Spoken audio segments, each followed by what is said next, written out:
ভাই আমার ভুল হয়ে গেছে ভাই, আমার মাফ করে দেন, জীবনে আমি আর এই ভুল করবো না। তাহলে এখন আমরা কি শিখলাম? মায়ের উপর ওষুধ নাই। মাশাআল্লাহ, আপনার মেয়েকে আমার খুব পছন্দ হয়েছে। আপনি রাস্তা দিয়ে হাইটে যেতেছেন, কেউ আপনার টিজ করলো, কি করবেন? কি করব না, কি করি সেটা দেখেন। আর জীবনে কোনোদিন কোনো মেয়েরে দেখে শেষ বাজবে না বল। এই জীবনে কোনোদিন কোনো মেয়ে দেখলে শীষ বাজাবো না। আমার বাড়ি হলো 16 নম্বর রোডের মধ্যে, আপনি এর আগে গাড়ি চাবেন কি লিগা?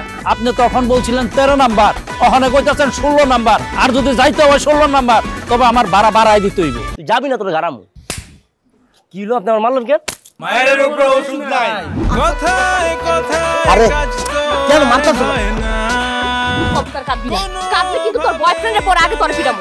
পৌঁছায় না না না না, তো আবেগ পাস করতে তোরা কত আমার কোত্থেকে আসে এত আবেগ? তাই তো বলি উপায় না।